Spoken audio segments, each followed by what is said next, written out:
Hello champ, NOF level 1 exam clear करने के लिए बहुत ज़्यादा पढ़ाई। वेलकम इंडिया की सबसे ज़्यादा अवेटेड और award winning Olympiad finale NOF champions league. हमने आपकी बेस्ट परफॉर्मेंस के लिए 4 सैम्पल पेपर्स तैयार किए हैं, हर एक में 40 क्वेश्चंस फ्री वीडियो सॉल्यूशंस के साथ। ध्यान से देखिए, नोट्स बनाइए, प्रैक्टिस कीजिए और एक्सेल कीजिए। यह रहा है आपके हिंदी सैंपल पेपर सॉल्यूशंस के साथ। नमस्ते बच्चों, कैसे हैं आप सब। चलिए आज हम सॉल्व करते हैं हिंदी क्लास 5 का सैम्पल पेपर 2। नीचे दिए गद्यांश को पढ़कर 1 से 5 तक के प्रश्नों के उत्तर दीजिए। काल करे सो आज करे सो अब। संत कबीरदास की यह कहावत हमें जीवन में समय की महत्ता और तत्परता का संदेश देती है। इसका अर्थ है कि जो काम कल करने का सोच रहे हो उसे आज ही कर लो, और जो काम आज करने का सोच रहे हो उसे अभी कर डालो। यह विचार जीवन के हर पहलू में लागू होता है, चाहे वह शिक्षा हो, व्यवसाय हो, स्वास्थ्य हो या फिर अन्य कोई व्यक्तिगत जिम्मेदारी। समय का सही उपयोग करने से हम न केवल अपने लक्ष्यों को आसानी से प्राप्त कर सकते हैं, बल्कि जीवन की अनिश्चितताओं से भी बच सकते हैं।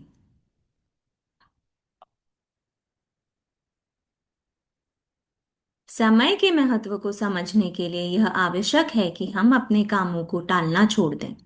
जब हम किसी काम को कल पर छोड़ते हैं तो वह कल कभी नहीं आता। काम बढ़ते रहते हैं और उन कामों का दबाव हमें और अधिक तनाव में डाल देता है। जो काम हम आज कर सकते हैं उसे टालने से न केवल हमारी उत्पादकता घटती है, बल्कि समय के साथ साथ उस काम की गुणवत्ता पर भी प्रभाव पड़ता है। संत कबीरदास ने सही कहा है कि समय अमूल्य है और इसे व्यर्थ नहीं करना चाहिए। समय का सही प्रबंधन जीवन में सफल होने का एक महत्वपूर्ण पहलू है।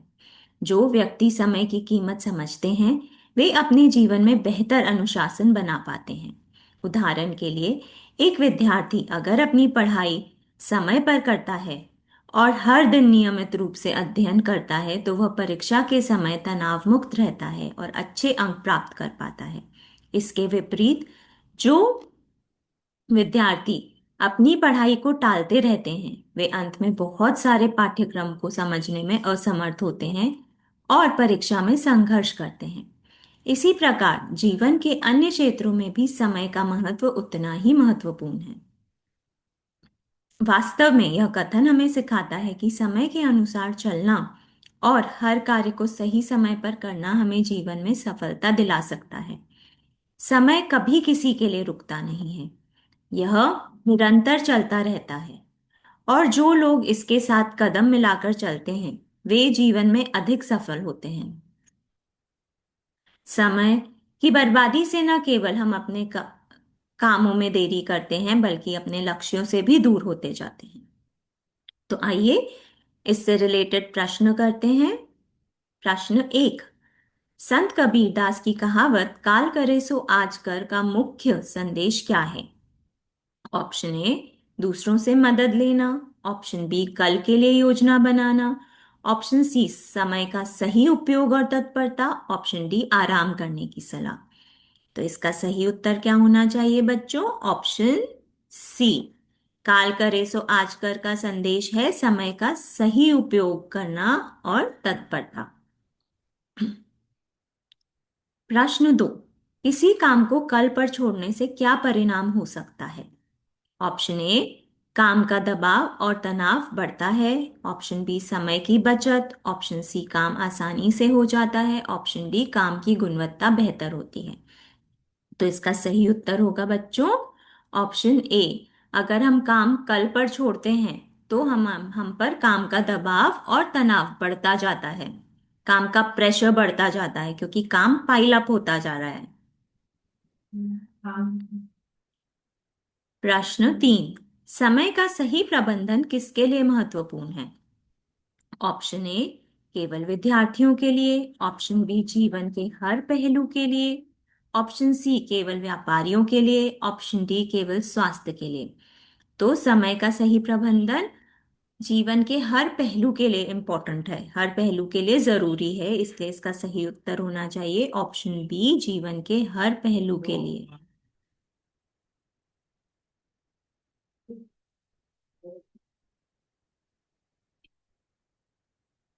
प्रश्न 4। एक विद्यार्थी को किस परिस्थिति में परीक्षा के समय तनाव मुक्त रहने में मदद मिलती है?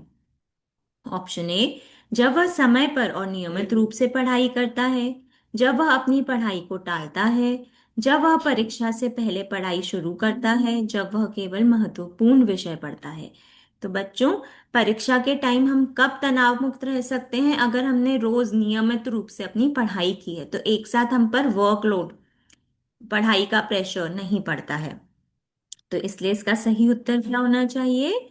ऑप्शन ए, विद्यार्थी जब वह समय पर और नियमित रूप से पढ़ाई करता है तो परीक्षा में के समय वह तनाव मुक्त रहता है।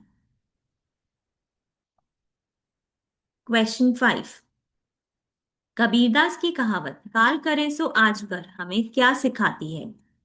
ऑप्शन ए, समय के साथ कदम मिलाकर चलना, ऑप्शन बी, कामों को हमेशा कल पर छोड़ना, ऑप्शन सी, हर काम में धैर्य करना, ऑप्शन डी, केवल बड़े कार्यों पर ध्यान देना। तो कबीरदास की कहावत हमें सिखाती है,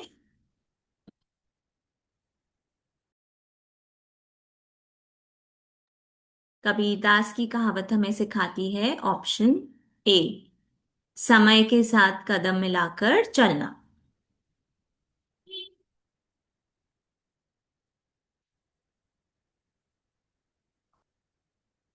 प्रश्न 6।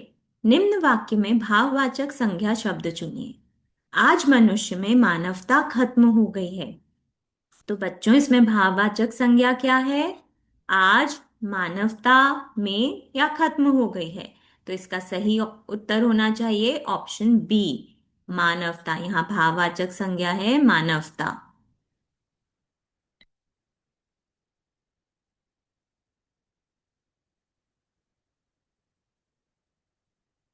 प्रश्न 7। निम्न शब्दों में संयोग शब्द का विलोम शब्द क्या होगा? तो संयोग मतलब होता है मिलन या साथ होना, और संयोग का विलोम या ऑपोजिट या एंटोनिम अगर हमें ढूंढना है तो ऑप्शंस देखें। प्रतिरोध, प्रयोग, सुयोग, वियोग। तो संयोग मतलब मिलन और वियोग मतलब बिछड़ना, इसलिए संयोग का विलोम शब्द होगा ऑप्शन डी, वियोग। प्रश्न 8। इनमें से कौन सा शब्द पुल्लिंग शब्द है? चिड़िया, मैना, पहाड़ या लुटिया? तो इसमें से पुल्लिंग शब्द है पहाड़, मतलब ऑप्शन सी, पहाड़ एक पुल्लिंग शब्द है। प्रश्न 9। निम्नलिखित वाक्य में कारक भेद पहचानिए। बैठने के लिए आसन ला, बैठने के लिए आसन लाओ। तो यहां पर के लिए यूज हुआ है। तो के लिए क्या होता है? के लिए संप्रदान कारक का चिन्ह है, इसलिए यहां कौन सा कारक भेद है? संप्रदान कारक, मतलब ऑप्शन बी, संप्रदान कारक। प्रश्न 10। निम्न दिए गए वाक्य में किस विशेषण का प्रयोग हुआ है? यह आदमी विश्वास पात्र लगता है। सार्वनामिक, गुणवाचक, संख्यावाचक या परिणामवाचक? तो हम किसकी बात कर रहे हैं? यह। तो क्योंकि यह का विशेषण बता रहा है इसलिए ये क्या हुआ? इसलिए ये हुआ सार्वनामिक विशेषण।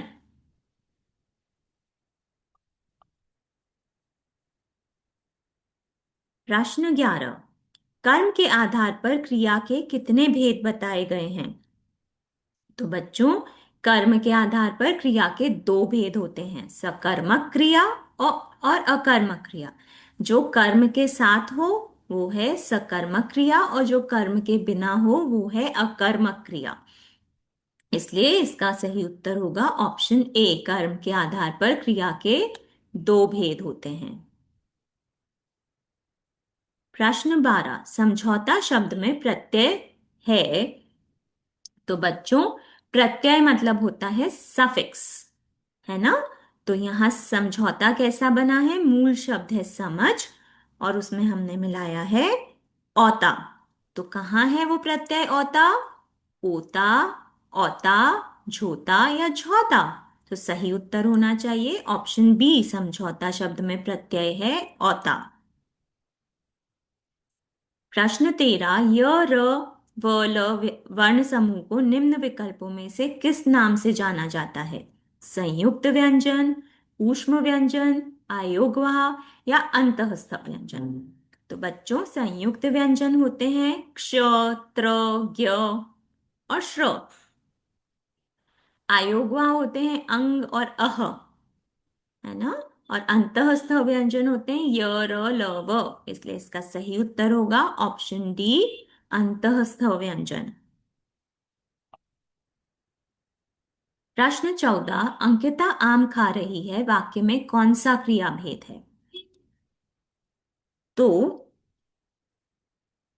क्योंकि यहाँ कर्म, आम कर्म है, इसके लिए ये कर्म के साथ है, क्योंकि ये क्रिया, इसलिए सकर्मक क्रिया है। इसलिए इसका सही उत्तर क्या होना चाहिए, ऑप्शन ए, सकर्मक क्रिया।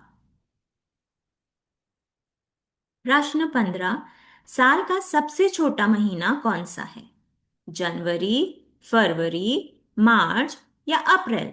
तो बच्चों, जनवरी में होते हैं 31 दिन, मतलब 31 डेज। फरवरी में होते हैं 28 या 29 दिन।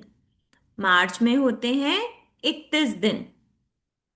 और अप्रैल में होते हैं 30 दिन। तो सबसे छोटा महीना कौन सा हुआ, ऑप्शन बी, फरवरी। क्योंकि फरवरी में होते हैं या तो 28 या 29 दिन।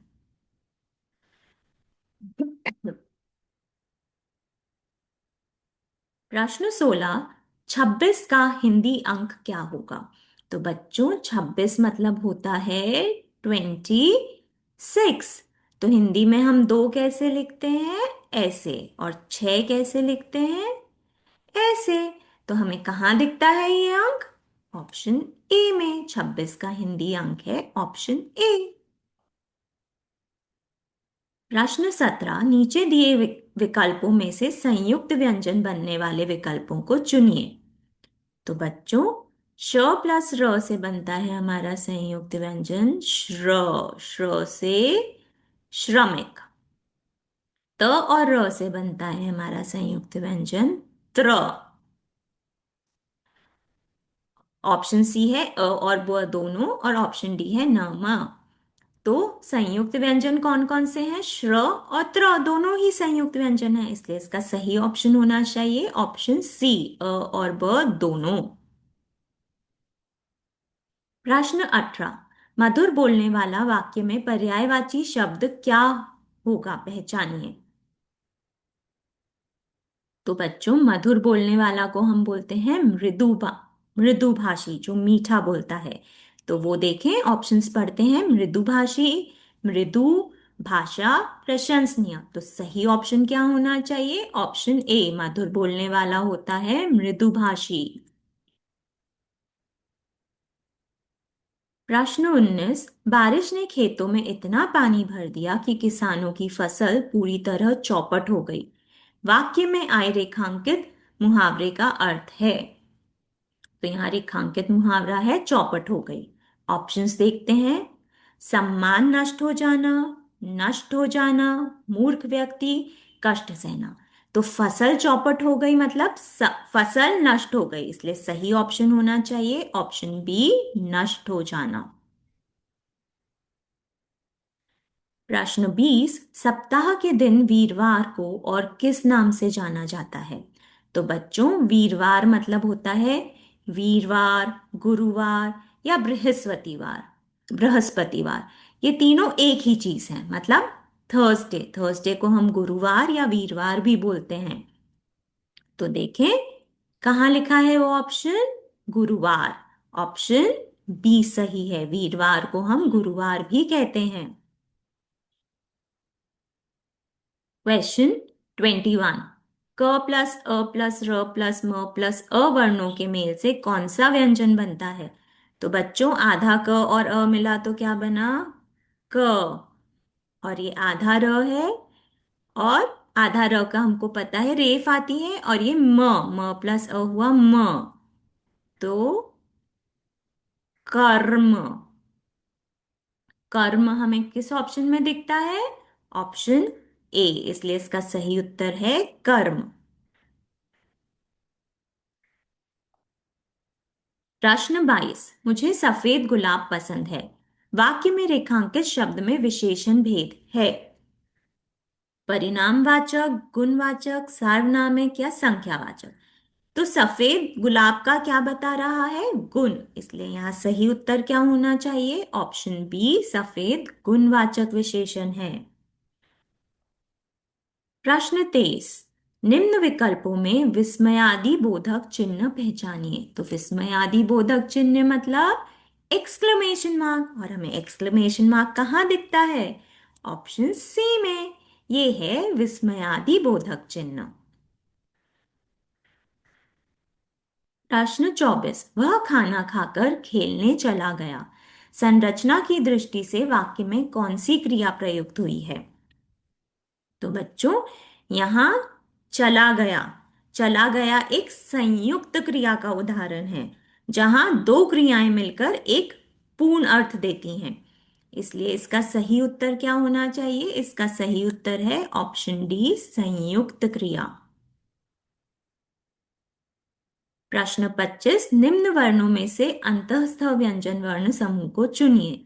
तो अंतःस्थ व्यंजन होते हैं य, र, ल, व। वो हमें किस ऑप्शन में दिख रहे हैं? वो है ऑप्शन सी, य, र, ल, व अंतःस्थ व्यंजन होते हैं। ऑप्शन ए जो है श, स, ह, ये होते हैं ऊष्म व्यंजन।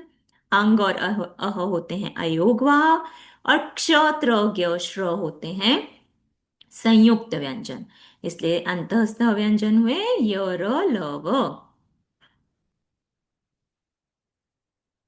प्रश्न 26, निम्नलिखित में से किरण शब्द का पर्यायवाची शब्द बताइए। उद्यान, वसन, रश्मि या मुद्रा? तो किरण का पर्यायवाची या किरण का सिनोनिम क्या होता है? रश्मि, इसलिए सही उत्तर है ऑप्शन सी, रश्मि।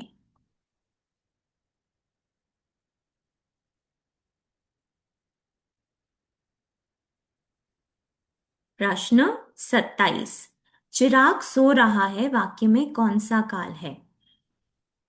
तो बच्चों बताएं, भविष्य काल, भूतकाल, वर्तमान काल या इनमें से कोई नहीं? तो चिराग सो रहा है मतलब वो अभी भी सो रहा है, मतलब क्या हुआ? वो वर्तमान काल, प्रेजेंट टेंस, इसलिए इसका सही उत्तर होना चाहिए ऑप्शन सी, वर्तमान काल। प्रश्न 28, शुक्रवार के बाद कौन सा दिन आता है? तो आइए बोल के देखते हैं। सोमवार, मंगलवार, बुधवार, गुरुवार, शुक्रवार, शनिवार। तो शुक्रवार के बाद क्या आया बच्चों? शनिवार, इसलिए इसका सही ऑप्शन होना चाहिए ऑप्शन ए, शनिवार मतलब सैटरडे। क्वेश्चन 29, किसान दिन रात मेहनत करता है, रेखांकित शब्दों में कौन सा विराम चिन्ह है? तो यहाँ रेखांकित शब्द है दिन रात। दिन रात के बीच में ये जो विराम चिन्ह है, यह कौन सा चिन्ह है बच्चों? अल्प विराम, योजक चिन्ह, पूर्ण विराम या कोष्टक? तो ये है योजक चिन्ह, इसलिए इसका करेक्ट उत्तर होगा ऑप्शन बी, योजक चिन्ह। प्रश्न 30, सबको समान दृष्टि से देखने वाला अनेक शब्दों के लिए एक शब्द होगा समदर्शी, अनंत, अपरिचित या मितभाषी? तो सही ऑप्शन होगा ऑप्शन ए, सबको समान दृष्टि से देखने वाला मतलब समदर्शी। सम मतलब होता है समान। क्वेश्चन 31, रिक्त स्थान के लिए सही विकल्प चुनिए। क्रिया के मूल रूप को डैश कहते हैं, धातु, कर्ता, क्रिया या वचन? तो क्रिया के मूल रूप को हम कहते हैं धातु, इसलिए सही उत्तर होगा ऑप्शन ए धातु।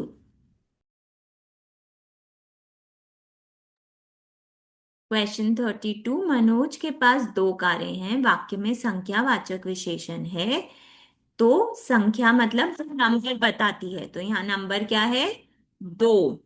इसलिए इसका करेक्ट ऑप्शन क्या होना चाहिए? ऑप्शन बी दो। दो संख्यावाचक विशेषण है। क्वेश्चन 33, तालु से उच्चारित होने वाले व्यंजन कौन से होते हैं? ख ग, न भ, उ ऊ या च छ। तो तालु से उच्चारित होने वाले व्यंजन होते हैं त छ, इसलिए इसका सही उत्तर है ऑप्शन डी च छ।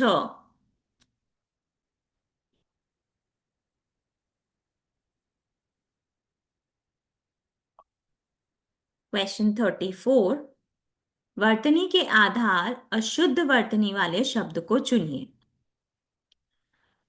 तो अशुद्ध वर्तनी क्या हुआ? देखें हम, उत्कर्ष। उत्कर्ष मतलब होता है उन्नति या प्रगति। अर्वाचीन मतलब, अर्वाचीन मतलब होता है आधुनिक।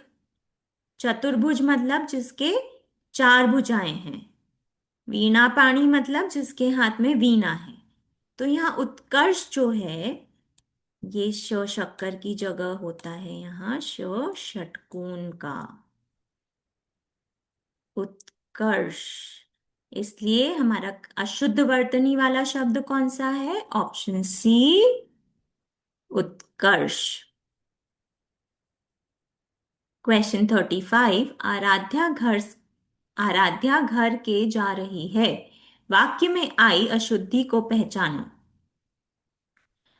तो यहां हमें बोलना चाहिए आराध्या घर जा रही है ना। घर के से कोई मीनिंग समझ में नहीं आता है, इसलिए यहाँ अशुद्धि क्या है? घर के। तो सही ऑप्शन क्या होगा? ऑप्शन डी घर के।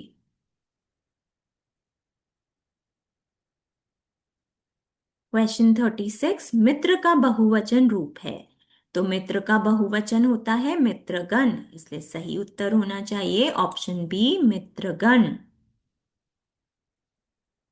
क्वेश्चन 37, महेश बुद्धिमान व्यक्ति है, वाक्य में आए रेखांकित शब्द का लिंग बदलिए। तो रेखांकित शब्द है बुद्धिमान। बुद्धिमान एक पुल्लिंग शब्द है, और बुद्धिमान का स्त्रीलिंग क्या हुआ? बुद्धिमती। वो हमें किस ऑप्शन में दिख रहा है? ऑप्शन ए, बुद्धिमान का स्त्रीलिंग है बुद्धिमती। क्वेश्चन 38, आम कच्चा है, रेखांकित शब्द का विलोम क्या है? तो रेखांकित शब्द है कच्चा, और कच्चा का विलोम होता है पक्का, इसलिए सही ऑप्शन कहाँ है? ऑप्शन डी कच्चा का विलोम पक्का। क्वेश्चन 39, क प्लस री प्लस श प्लस अ प्लस क प्लस अ वर्णों के जोड़ से कौन सा शब्द बनेगा? तो क प्लस री मतलब क्या हुआ?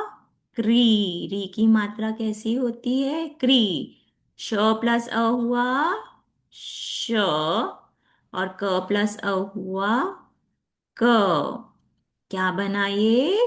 कृषक। कृषक मतलब किसान। तो हमें किस ऑप्शन में दिख रहा है कृषक? Option B. सही उत्तर है ऑप्शन बी कृषक। प्रश्न 40, रिक्त स्थान के लिए उचित विकल्प चुनिए। 14 सितंबर को डैश दिवस मनाया जाता है, हिंदी, बाल, पर्यावरण या पृथ्वी। तो बाल दिवस या चिल्ड्रन डे तो बच्चों आता है 14 नवंबर को, और 14 सितंबर को क्या आता है? हिंदी दिवस, इसलिए सही उत्तर है ऑप्शन ए 14 सितंबर को हिंदी दिवस मनाया जाता है। तो बच्चों आज के लिए इतना ही, मिलते हैं जल्द ही अगली कक्षा में। और हाँ, और भी यूजफुल कंटेंट के लिए लाइक और सब्सक्राइब करना मत भूलिएगा।